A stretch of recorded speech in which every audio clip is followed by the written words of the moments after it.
Kopi Idaman Podcast. Nyaman kopinya, pintar orangnya.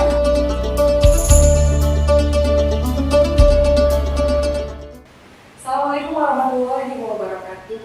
Apa kabar sahabat Idaman segalanya?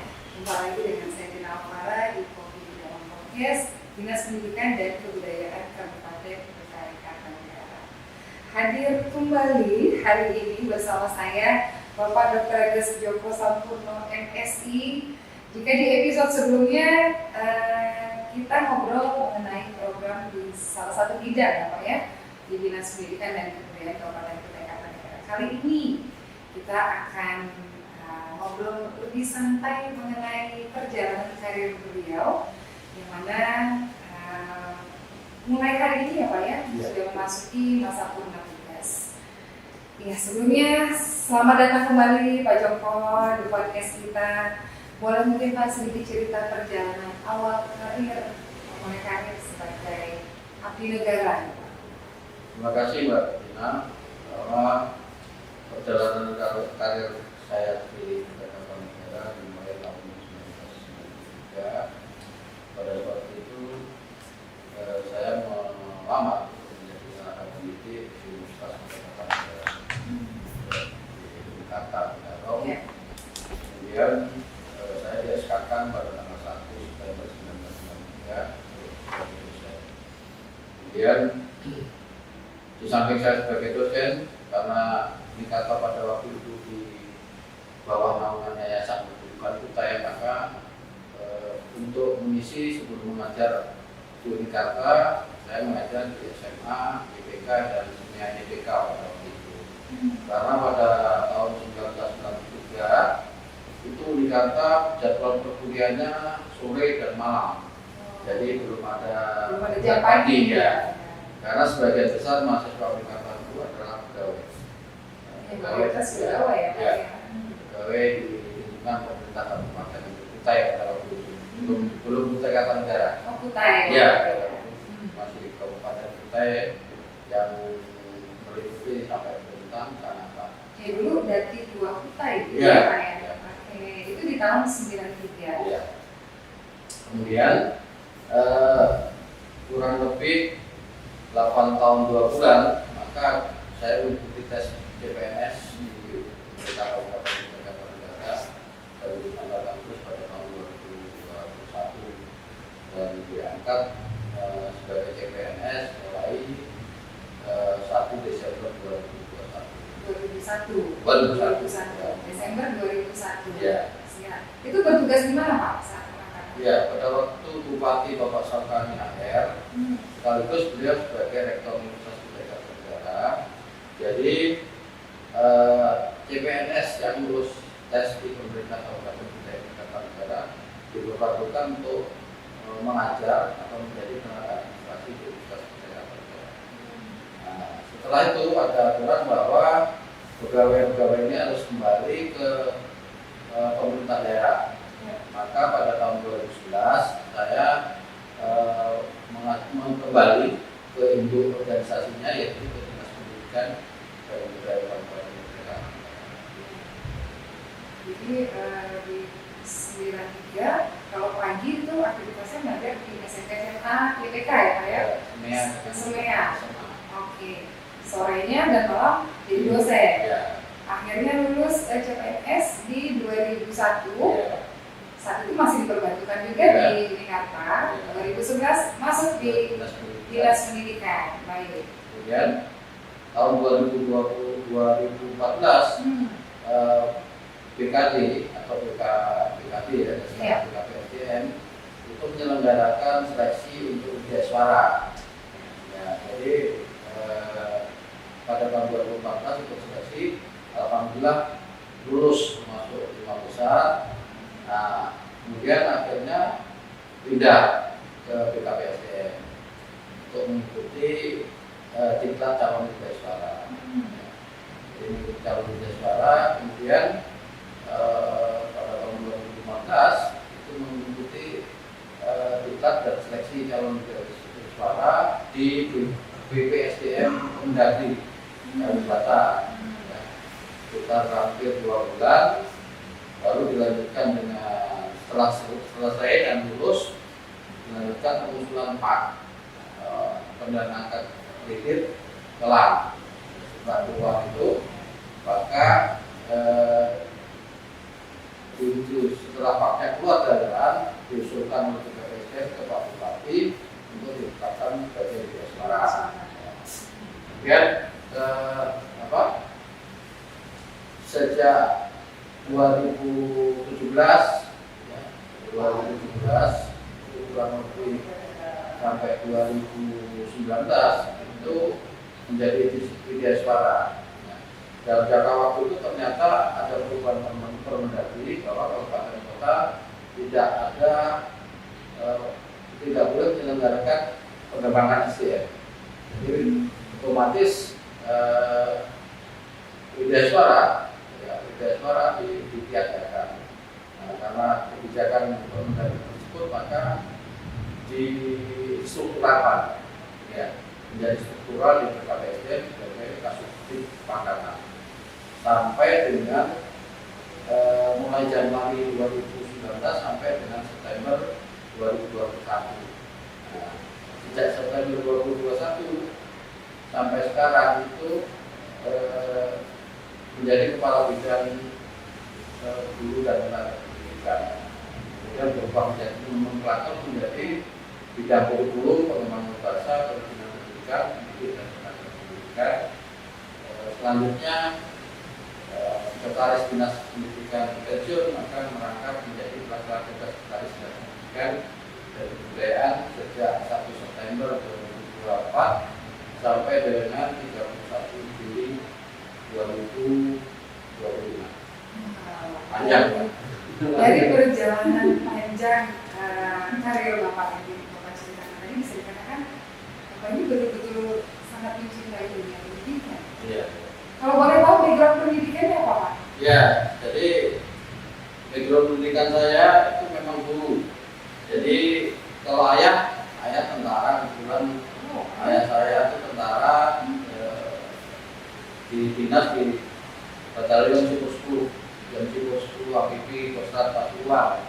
Jadi namun pada waktu saya kelas 5 SD ya, usia 11 tahun ya saya meninggal dan saya pindah lagi kelas 6 SD sampai SMP di Kiri. Nah, kemudian dari Kiri lulus SMP melanjutkan ke sekolah pendidikan guru. Sekolah pendidikan guru di Studi Negeri di Pasuruan. Nah, setelah itu karena orang tua merantau ke Kalimantan ke Kalimantan maka muncul Kalimantan Timur dan kemudian S1 di Fakultas Pendidikan dan Pendidikan di Universitas Muhammadiyah Samarinda. Jadi memang dari kecil cita-citanya guru Pak? Cita-cita sebenarnya cita-citanya ingin jadi tentara, tapi ya atas saran dari adik ibu mengatakan bahwa saudaramu banyak pertama supaya pada waktu itu SPG kan sekolah yang favorit ya, artinya begitu lulus dapat menjadi guru. Akhirnya kita bertanya ke SMA ternyata ya disarankan oleh adik ibu untuk masuk ke sekolah pendidikan itu. Ya kita pilih dan akhirnya sampai sekarang senang dan cinta dengan dunia pendidikan. Kalau boleh tahu istri orang besar? Ya, alhamdulillah istri saya orang asli Kalimantan Timur. Ya kebetulan sama-sama kuliah di Universitas Muhammadiyah. Wah, Ya. cerita di balik kuliah ya? Ya aslinya itu dulu di Kecamatan Mamukan. Sekarang masuk Kabupaten Jawa. Oke, kalau dari anak-anak Pak, ada yang seperti Bapak juga di dunia pendidikan? Iya, dari 4 anak kami, anak saya, itu tidak ada yang kuliah di Fakultas Keguruan dan Ilmu Pendidikan. Ya, jadi namun ada satu anak saya yang sekarang menjadi dosen di Universitas Kutai Kartanegara, tapi bukan di Fakultas Keguruan, tapi di Fakultas Teknik.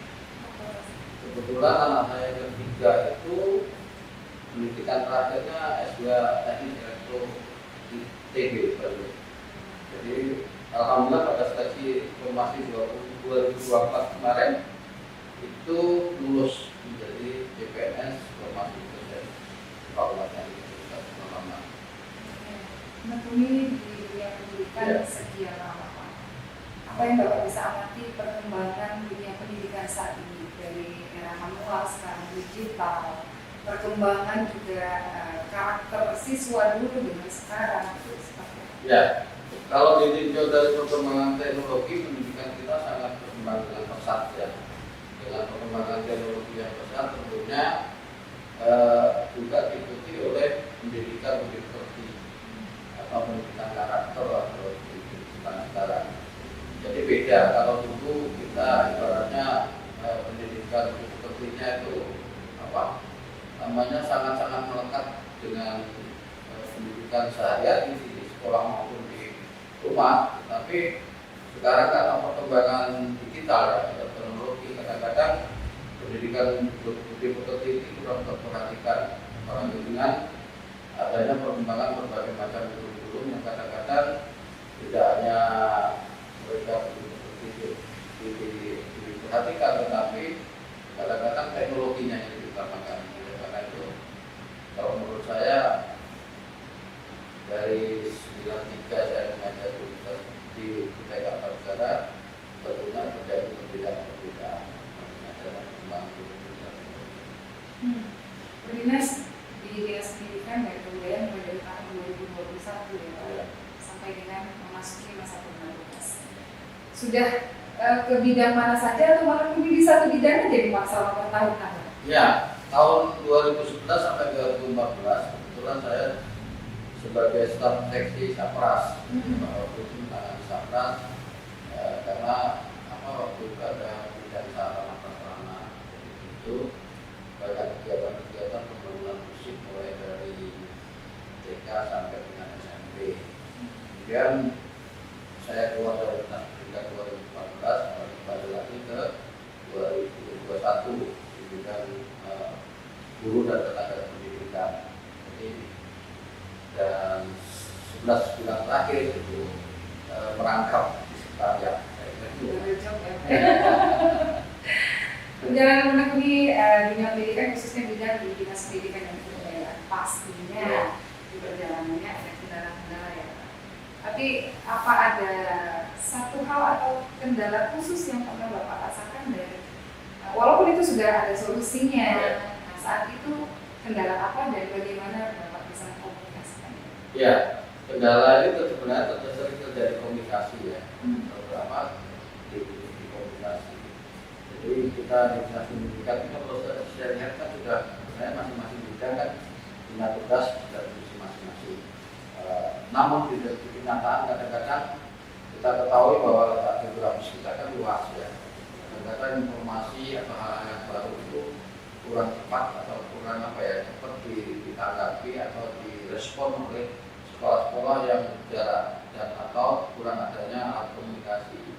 Jadi ini salah satu kendala sehingga kadang-kadang informasi itu lebih lambat ya, nyampainya karena keadaan kita bisa melakukan komunikasi. Menjabat dua jabatan dengan pelaksana tugas sekretaris. Gimana Pak? Bapak melihat sekretaris ini pastinya lebih luas lagi ya Pak ya. Selain membawahi UTR juga karena secara kepegawaiannya dengan jumlah guru yang sangat banyak, tenaga pendidikan yang sangat banyak di UTK Negara. Apa yang Bapak bisa sampaikan dan Bapak lihat perhatian dari pemerintah UTK Negara terhadap tenaga pendidik? Iya, kalau perhatian pemerintah Kabupaten Negara terhadap pendidik saya kira sangat terperhatikan, apalagi khususnya di bidang kesejahteraan. Jadi pemerintah daerah memperhatikan tunjangan bagi guru-guru baik dari sekarang dua kecamatan ya, kecamatan. Jadi pemerintah kesehatan PPP itu disesuaikan dengan jauh kita kemudian juga ada perbedaannya ya, karena mereka kan jarak itu kan sampai ke ibu kota Tunggal itu kan beda-beda, perlu biaya, perlu waktu, ya, perlu pengorbanan lainnya, sehingga pemerintah memberikan apresiasi itu sesuai dengan letak atau jarak mereka ke ibu kota. Samping itu juga disesuaikan dengan juga jabatannya, ya, jabatan gurunya, guru hari pertama ya, guru hari pertama, guru hari muda, guru hari madya, dan guru utama belum ada. Jadi guru-guru kita itu paling tinggi golongannya 4C. Jadi kalau diberikan sesuai dengan jabatannya, tentunya untuk mendorong, untuk memotivasi guru-guru di samping berprofesi sebagai guru secara profesional juga dia harus meningkatkan karirnya, ya, karirnya dari guru yang pertama, guru muda sampai Tapi guru itu jabatan fungsional kan ya? Iya. Setiap 2 tahun berarti naik ini ya? Kalau dulu ya, Oh, kalau dulu ya, kalau sekarang disesuaikan dengan SKP per tahunnya, ya. Jadi sekarang tidak ada lagi guru yang naik pangkat 2 tahun, karena apa namanya, angka kreditnya itu tidak sama apabila guru dari guru hari pertama ke 3A ke 3B itu tidak sama. Oh, beda-beda. Beda-beda. Ada target angka kreditnya yang Nah. harus dicapai. Jadi nggak mesti harus 2 tahun, Nah. bisa lebih ya Pak Ya. ya? Di samping itu sekarang ada untuk ujian kenaikan jenjang, Mbak Tina. Jadi ujian kenaikan jenjang itu misalnya begini, guru yang golongan atau jabatannya dari guru ahli pertama ke ahli muda, ya. Ahli pertama itu ada dua golongan, Mbak Tina. Ahli pertama itu golongan 3A dan golongan 3B. Nah, kemudian dia akan naik menjadi guru ahli muda. Ahli muda itu dari 3C dan 3D. Nanti guru ahli madya 4A, 4B. Jadi dari guru ahli pertama yang 3B itu mau ke guru ahli muda 3C itu kan naik jenjang dari ahli pertama ke ahli muda. Itu ada uji kompetensi kenaikan jenjang. Makanya itu harus lulus dulu. Kalau paknya memenuhi syarat tetapi uji komnya tidak lulus, tidak bisa diusulkan. Semakin berkompetisi. Iya, semakin kompetisinya luar biasa Ya. memang tantangannya Ya. Pak ya. Ya. Oke, memasuki masa purna tugas Pak, Ya. apa ya sudah ada rencana-rencana dari Bapak dan keluarga? Iya. Jadi kalau pernah tugas tentunya ya ada kurang dan lebihnya. Tapi kita siapkan bahwa syukurnya kalau sudah purna lebih banyak waktu untuk keluarga. Ya pada sebelum purna banyak waktu kita dinas, ya. Kemudian purna tentunya waktu banyak untuk keluarga. Kemudian juga saya akan kembali lagi. Kembali kemana Pak? Akan kembali ke habitat semula, yaitu sebagai pengajar. Wow, Oke. sebesar itu ya kalau saya cintanya dengan Iya. dunia pendidikan. Jadi saya sudah mempersiapkan diri akan mengajar lagi khususnya di SMA. Kalau dikata nanti melihat perkembangan selanjutnya. Karena secara fungsional saya di Unikata juga mempunyai jabatan fungsional. Dari fungsional dosen. Iya. Karena dosen itu ada 4 juga jabatannya, Mbak Tina. Ada dosen asisten ahli, ada dosen jabatannya rektor, ada rektor kepala, dan guru besar. Nah, kebetulan saya pada Oh, sudah diizinkan kapan? rektor madya. Rektor madya itu kalau dulu ya guru madya. Jadi sejak tahun 2007 saya sudah memiliki jabatan fungsional rektor madya 4A. Ada kreditan 500 lebih. Gitu. Kalau di SMA ya kebetulan saya juga diberikan di SMA ya kembali lagi lah. Ngajarnya mata pelajaran apa sih Pak? Sesuai dengan basic saya, S1 saya mata pelajaran pendidikan Pancasila. PPKN. Pendidikan. PPKN. Iya. Ya kalau zaman saya dulu PMP. Ya, Lebih pekerti, ada gitu ya Pak ya, zaman dulu ya. Sekarang PPKN. Oke, kalau dulu waktu Suara itu mengajar apa? Budaya suara pada waktu itu saya mengajar nasionalisme. Ini warga negara ya? Karena di situ waktu laksan Iya. itu dari beberapa mata diklat, Iya. diklat itu disuruh memilih. Jadi spesialisasinya apa? Jadi ada lagi selain ada diklat calon budaya suaranya, ada TOT-nya lagi. Untuk spesialisasi Untuk spesialisasi mata diklat. Iya, mata diklat Ya. ya bahasanya. Ya. Oh, Ya. luar biasa. Jadi itu. Iya. Untuk anak-anak Pak sudah ada yang udah punya cucu? Alhamdulillah dari 4 anak saya yang 3 sudah menikah. 3 sudah menikah. Dan 2 sudah punya dua. Ada di sini atau di luar? Dua-duanya jauh. Oh, sudah Yang satu di Jawa. Nah, Yang satu cucu dari anak pertama itu mengikuti suaminya di Jombang. Jadi tinggal di Jombang, Kabupaten Jombang, Kecamatan Jombang. ini ngomongnya momen-momen tertentu lebaran, Ya. liburan, Ya. gitu ya Pak ya. Ya. Ya, jadi akhirnya memutuskan untuk mengabdikan diri lagi dan mengisi waktu juga mentransfer ilmu juga Ya. ya Pak ya di dunia pendidikan. Pak, apa yang ingin disampaikan untuk guru-guru, tenaga pengajar yang saat ini masih aktif di dunia pendidikan? Ya, kami berharap guru-guru yang mengabdi kita tetap semangat. Artinya begini, bahwa perkara ini sudah membutuhkan yang terbaik kepada guru-guru. Tentunya kami harapkan juga diikuti dengan kompetensi kemampuan yang bisa ditingkatkan pendidikan Kabupaten Negara.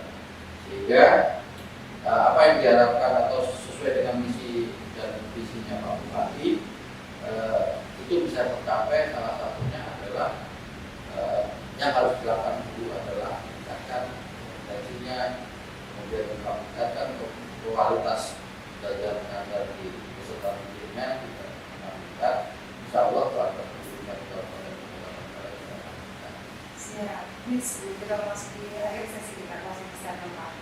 Ini lagi beberapa hari ini saya lihat mulai buka pendaftaran beasiswa. Iya. Ya, Pak ya. Mungkin bisa disampaikan ke viewers kita itu beasiswanya untuk siswa pelajar atau untuk guru seperti itu. Ya, terima kasih Mbak. Ini masa-masa ini sudah dilaksanakan pendaftaran, baik beasiswa untuk peserta didik atau murid maupun beasiswa bagi guru. Ya, beasiswa dari untuk murid itu ada linknya masing-masing. Ya, ada bidang SD, ada bidang SMP. Kemudian untuk guru khusus itu bidang kurikulum dan tenaga pendidikan itu ada linknya. Jadi diperuntukkan bagi guru-guru yang belum menyelesaikan S1 atau belum linear dengan program studi di mana guru tersebut mengajar. Ya. Pak Joko memasuki sesi akhir kita. Closing statement-nya yang ingin disampaikan kepada pemerintah Kabupaten Negara, khususnya juga kepada Dinas Pendidikan dan Kebudayaan. Terima kasih. Jadi pendidikan itu bukan tanggung jawab pemerintah saja. Jadi pendidikan itu adalah tanggung jawab orang tua, pemerintah dan masyarakat. Oleh karena itu harus saling sinergis antara tiga yang disebut dengan pusat pendidikan. Kemudian pendidikan itu tidak hanya pada dinas pendidikan saja, artinya kebijakan dari pemerintah, tetapi juga harus didukung oleh guru dan tenaga pendidikannya. Ya. Jadi apalah artinya pembangunan sekolah yang megah apabila kualitas guru dan tenaga pendidikannya tidak begitu. Ya. Jadi oleh karena itu pendidikan ini adalah suatu yang sangat kompleks lah. Jadi tidak bisa ditangani sendiri, tetapi harus bersinergi dengan OPD atau antara dinas pendidikan sendiri dengan OPD yang lain atau dinas pendidikan dengan pemerintah daerah pada umumnya bupati satu tenaga pemerintah kabupaten, kemudian juga masyarakat. Kalau ada yang penting lagi adalah adanya komunikasi dan koordinasi di antara stakeholder yang memang bisa mendukung pendidikan yang berguna. Terima kasih banyak Pak Joko untuk kehadirannya hari ini. Ini hari terakhir Bapak masuk kerja. Ya. Oh, Masya Allah. Besok sudah. Besok sudah memasuki purna tugas. Selamat bertemu dengan keluarga, Terima kasih. dan terima kasih untuk dedikasinya selama ini untuk pendidikan negara. Semoga kedepannya masih bisa terus mengabdi untuk dunia pendidikan ya Pak. Ya. Sebelum kita tutup seperti biasa Pak, tagline-nya kita kopi idaman. Jika saya serukan kopi idaman podcast, jawabnya nyaman kopinya kita. Ya. Baik. Kopi idaman podcast. Nyaman kopinya, pintar orangnya. Baik, sekali lagi terima kasih banyak Pak Joko. Sama-sama. Sehat selalu, salam untuk keluarga. Oke, viewers, demikian tadi ngobrol santai kita bersama Bapak Dr. Anies Joko Sampurno, MSI. Beliau diangkat jabatan kemarin sebagai Kepala Bidang dan juga pelaksana tugas Sekretaris Dinas Pendidikan dan Kebudayaan Kabupaten Kutai Kartanegara. Saya Tina Farah, terima kasih. Wassalamualaikum warahmatullahi wabarakatuh. Waalaikumsalam.